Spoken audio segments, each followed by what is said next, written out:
Senator Dr. Elon Thompson says the tax on sugary drinks will significantly improve public health, especially in the area of sexual and reproductive wellness. While much of the debate is centered on consumer costs and economic impact, the prominent medical doctor says the issue must also be examined through a medical lens. I want us to pause the politics and the noise and focus on something deeper: our health, our families, and our future. In Jamaica, we are battling a silent pandemic: obesity, diabetes, hypertension. These are not abstract statistics. They affect our mothers and fathers, our sons and daughters, our workforce, our productivity, and yes, indeed, our sexual and reproductive health. As a consultant urologist, I see firsthand what high blood sugar and uncontrolled blood pressure does to the human body. Sexual health depends on healthy blood vessels, balanced hormones, and intact nerves. When diabetes damages those blood vessels and nerves, sexual function suffers.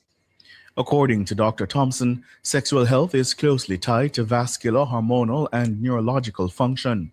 He says diabetes in particular damages blood vessels and nerves throughout the body, including those essential for sexual arousal, performance, and satisfaction.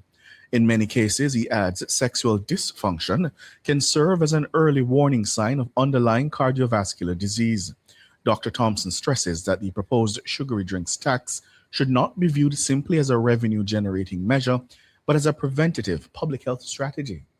This is why the proposed sugary drink tax must be understood for what it truly is: a preventive public health measure. It is not simply about revenue. It is about sending a clear signal that we must take responsibility for reducing excessive sugar intake. We can't afford to medicate our way out of this crisis. Pills may treat symptoms of sexual dysfunction, but the lifestyle changes that we make will address the root cause.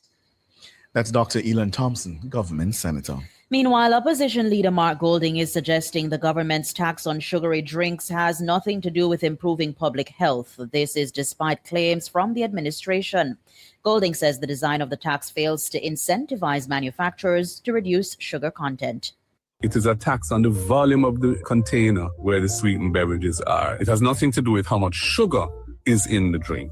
So there's nothing in the tax to incentivize a manufacturer who makes a drink, to incentivize them to reduce the quantum of sugar in the drink. Because whether the drink is very sweet or medium sweetness or not sweet at all, the tax is the same. So if you were structuring a measure with a design to reduce the amount of sugar consumed by the population, you would make it so that the tax is more if the sugar content is higher.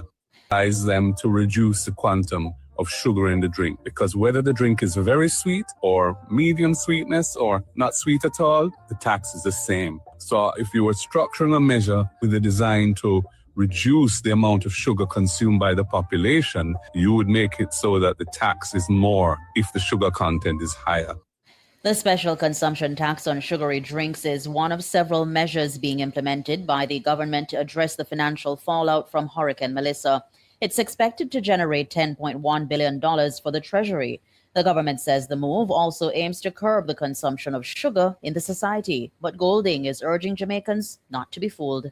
The reality is that this measure is nothing to do with public health. If the tax was designed to reduce consumption of sweetened drinks, then they wouldn't be able to collect the tax revenue that they're projecting that they will collect. So the very fact that they intend to collect $10.1 billion indicates that they well know that consumption patterns are unlikely to be affected by this. So again, don't be fooled by what is being said about this. The reality is it's a tax to fund the budget, and it's going to be borne primarily by lower income groups. Opposition leader Mark Golding.